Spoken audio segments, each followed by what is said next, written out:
प्रिय भाई और बहनों, आज का शुभ संदेश के लिए आप सभी को हम स्वागत करते हैं। जिस तरह चारों तरफ से यरूशलेम के पहाड़, उसी तरह चारों तरफ से यहोवा हमारी आग।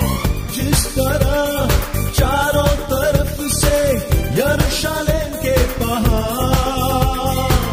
उसी तरह चारों तरफ से यहोवा हमारी आग, यहोवा हमारी आग। शैतान के समान जो यहोवा पर रखेगा भरोसा, गुना देखो कहलाएगा सियोन पर्वत समान। आज का संदेश प्रभु के दास जोसेफ हमासम से बांटा जाएगा। प्रार्थना के साथ सुनिए। परमेश्वर का नाम की महिमा हो। आप सबको और एक बार शुभ संदेश में हार्दिक स्वागत करता है। आइए आज का मनन के लिए हम लोग पढ़ेंगे इफिसियों का पत्री पहला अध्याय उसका 19 से 23 तक। इफिसियों का पत्री एक अध्याय 19 से 23 तक। और उसकी सामर्थ हम में जो विश्वास करते हैं कितनी महान है, उसकी शक्ति के प्रभाव के उस कार्य के अनुसार जो उसने मसीह में किया कि उसको मरे हुए में से जिलाकर स्वर्गीय स्थानों में अपनी दाहिने ओर सब प्रकार की प्रधानता और अधिकार और सामर्थ और प्रभुता के और हर एक नाम के ऊपर, जो न केवल इस लोग में पर आने वाले लोग में भी लिया जाएगा, बैठाया। और हम और सब कुछ उसके पांवों तले कर दिया और उसे सब वस्तुओं पर शिरोमणि ठहराकर कलीसिया को दे दिया। ये उसकी देह है और उसकी परिपूर्णता है, जो सब में सब कुछ पूर्ण करता है। हम लोग इफिसियों का पत्री हम लोग सीख रहे थे और हम लोग देख रहे थे कि एक अध्याय उसका 15 से लेकर 23 पद तक, और उधर पौलुस का एक प्रार्थना है। इन विश्वासियों के लिए पौलुस प्रार्थना करता है और उस प्रार्थना का विषय है तुम्हारे अर्थात विश्वासियों का मन की आंखें ज्योतिर्मय होना है और कुछ बातों को ये विश्वासी लोग जानना है।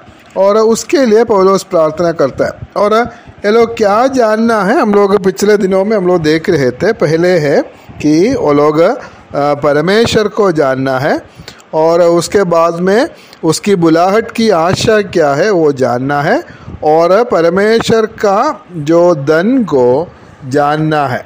उसके बाद हम लोग क्या जानना है, हम लोग आज इसका 19 पद में पढ़ा है, उसकी सामर्थ हम में जो विश्वास करते हैं कितनी महान है और उसके बारे में हम लोग जाने। मतलब परमेश्वर हमारे लिए जो परमेश्वर का सामर्थ्य है और उस सामर्थ्य को हम लोग जानना है।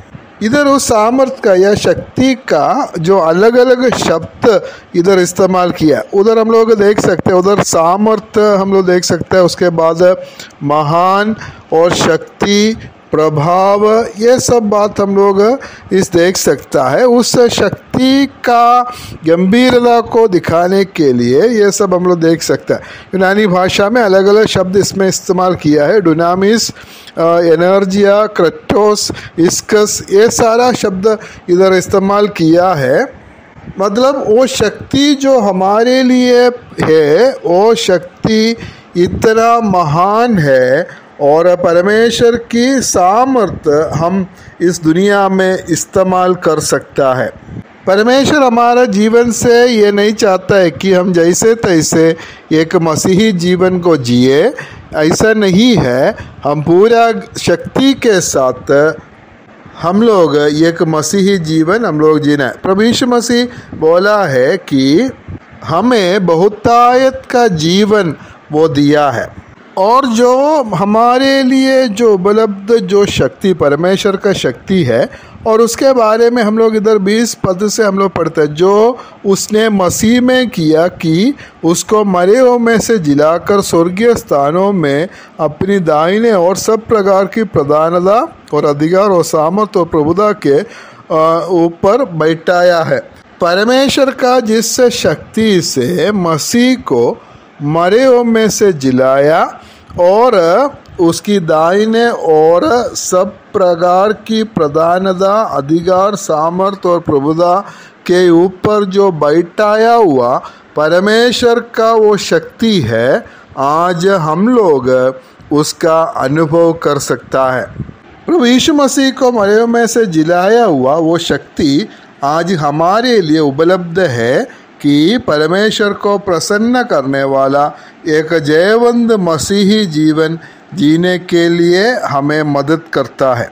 इसलिए प्रेरित पौलुस बोला है, जो मुझे सामर्थ्य देता है उससे मैं सब कुछ कर सकता है।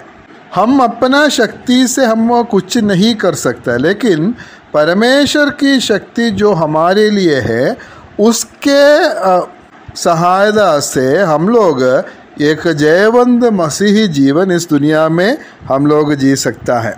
कोलोसियों का पत्र 1 अध्याय 11 पद में पढ़ता है, उसकी महिमा की शक्ति के अनुसार सब प्रकार की सामर्थ्य से बलवंत होते जाओ। हम लोग बलवंत होते जाना है, लेकिन वो अपना शक्ति से नहीं है, उसकी महिमा की शक्ति के अनुसार सब प्रकार की सामर्थ्य में से बलवंत होते जाओ। मसीही जीवन हम लोग इस दुनिया में जो जी रहा है वो पूरा बलवंत होकर पूरा तंदुरुस्ती के साथ हम लोग जी सकता है, और उसके लिए जो सामर्थ हमें चाहिए वो हमें परमेश्वर दिया है, और उस सामर्थ का हम लोग पूरा इस्तेमाल कर सकता है। एफिसियों का पत्र 6 अध्याय 10 पद में हम लोग पढ़ते हैं, इसलिए प्रभु में और उसकी शक्ति के प्रभाव में बलवंत बनो। आत्मिक जो युद्ध जो करने के लिए, शैतान का सामना करने के लिए हम लोग इस शक्ति का इस्तेमाल कर सकता है। प्रभु में और उसकी शक्ति के प्रभाव में बलवंत बनो। प्रभु का शक्ति हमारे लिए उपलब्ध है, परमेश्वर की शक्ति, और उसमें हम लोग एक जयवंत मसीही जीवन हम लोग जी सकता है। और एक पद पढ़कर मैं समाप्त करेंगे। पत्रस का दूसरा पत्री 1 अध्याय उसका 3 पद, क्योंकि उसकी ईश्वरीय सामर्थ्य ने सब कुछ जो जीवन और शक्ति के संबंध रखता है हमें उसी की पहचान के द्वारा दिया है। हम लोग इधर देख सकते हैं जीवन और भक्ति का जो सब कुछ जो जीवन और भक्ति से संबंध रखता है, यह सब कुछ ईश्वरीय सामर्थ्य ने हमें दिया हुआ है। मतलब एक भक्ति का जीवन जीने के लिए जितना सामर्थ्य चाहिए उतना सामर्थ्य हमें दिया हुआ है। इसलिए परमेश्वर का उस शक्ति हम लोग इस्तेमाल कर सकता है। परमेश्वर को प्रसन्न करने वाला एक जीवन जीने के लिए हम लोग को जो सामर्थ्य चाहिए वो हमें दिया है। प्रभु यीशु मसीह को मरे हुए में से जिलाकर स्वर्गीय स्थानों में सब प्रकार की प्रभुता का ऊपर जो बैठाया हुआ जो शक्ति है, वो शक्ति आज हम इस्तेमाल कर सकते हैं। इसलिए प्रभु हमें सहायता करे इस दुनिया में रहने का समय में हम एक जयवंत मसीही जीवन जीने के लिए परमेश्वर हमें सहायता करें। जैसा तैसा एक जीवन, इससे चलने वाले एक जीवन नहीं है, पूरा तंदुरुस्ती के साथ जीने वाला और परमेश्वर को प्रसन्न करके जीने वाला और शैतान का सामने करने वाला और एक जीवन परमेश्वर की शक्ति से हम इस दुनिया में बिता सकता है। उसके लिए परमेश्वर आप सभी को मदद करे। परमेश्वर का नाम की महिमा हो।